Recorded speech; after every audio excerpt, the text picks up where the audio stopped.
Bonjour à tous, c'est Live with Marie, j'espère que vous allez bien. Donc aujourd'hui on se retrouve pour une nouvelle vidéo où je vais vous expliquer toute mon organisation scolaire. Donc j'espère que ça vous aidera. Et on commence sans plus tarder avec la vidéo, c'est parti!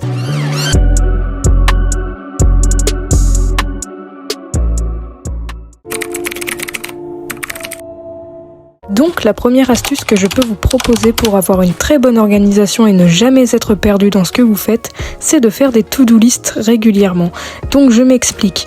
Faire des to-do list, c'est aussi consister à organiser sa journée, voire ses semaines.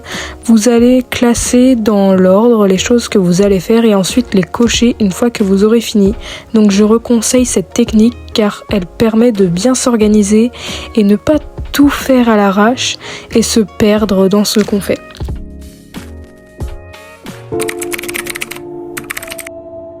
Donc évidemment la seconde astuce que je vais vous proposer, qui est l'une des plus connues, est de faire des fiches de révision bien sûr. Donc vous pouvez stocker sur ces fiches de révision du vocabulaire ou des mots à apprendre par cœur. C'est plus simple que de réécrire tout le cours, car sinon vous allez vous retrouver avec une tonne de fiches Bristol dans vos classeurs et c'est pas amusant à apprendre. Vous pouvez aussi les décorer en mettant des petits reflets sur les mots que vous avez écrits dessus, ou alors en mettant des petits motifs au bas de la feuille ou sur les coins qui sont vides.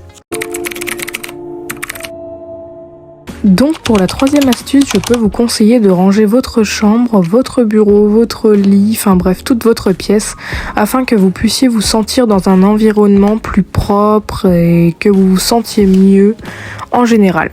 Car avoir une chambre rangée permet de se sentir mieux mentalement et physiquement. Et c'est vrai qu'à la fin des cours, on n'a pas vraiment envie de rentrer dans sa chambre lorsqu'elle est en désordre, etc. C'est mieux de rentrer dans une chambre lorsqu'elle est rangée, comme ça donne plus envie d'y aller. Donc ce que je vous conseille dans cette astuce, c'est de nettoyer et de ranger votre chambre régulièrement afin qu'il n'y ait pas de saleté et pas de désordre.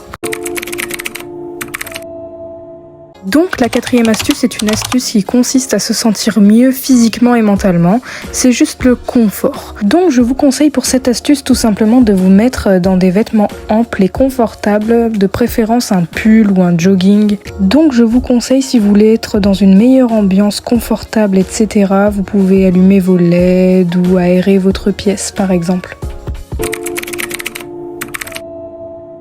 Donc la cinquième astuce va permettre de gérer son stress. Certaines fois, les cours ont tendance à nous donner beaucoup de stress, donc je peux vous conseiller de vous mettre par exemple dans votre lit, d'écouter de la musique ou de regarder une vidéo qui vous captive afin de penser à autre chose de meilleur.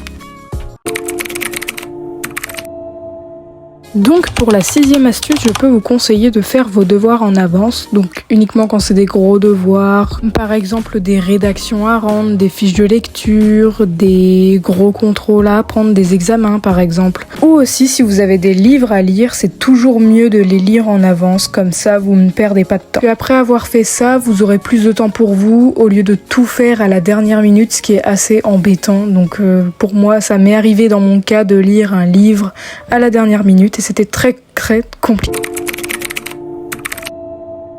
Donc pour la cinquième astuce, je vous conseille d'avoir un code couleur pour chaque matière, ce qui vous permettra de vous repérer plus simplement. Et puis grâce à ça, vous ne vous perdrez pas quand vous achèterez vos fournitures scolaires pour la rentrée. Et enfin pour terminer, comme huitième et dernière astuce, c'est tout simplement de préparer ses affaires la veille.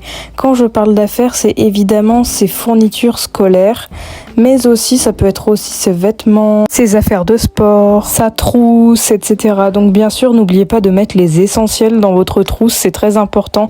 Tout ce qui est crayon de papier, souris, stylo, bâton de colle, ciseaux, etc., etc. Donc voilà, j'espère que vous avez apprécié la vidéo, j'espère en tout cas que je vous aurai aidé pour vous organiser au quotidien dans votre scolarité et surtout j'espère aussi que ça va vous aider à améliorer certaines choses si vous avez besoin. Donc sur ce, on se retrouvera très prochainement pour une autre vidéo qui sortira dans pas très longtemps. Sur ce, bisous tout le monde, c'était Live with Marie et à bientôt.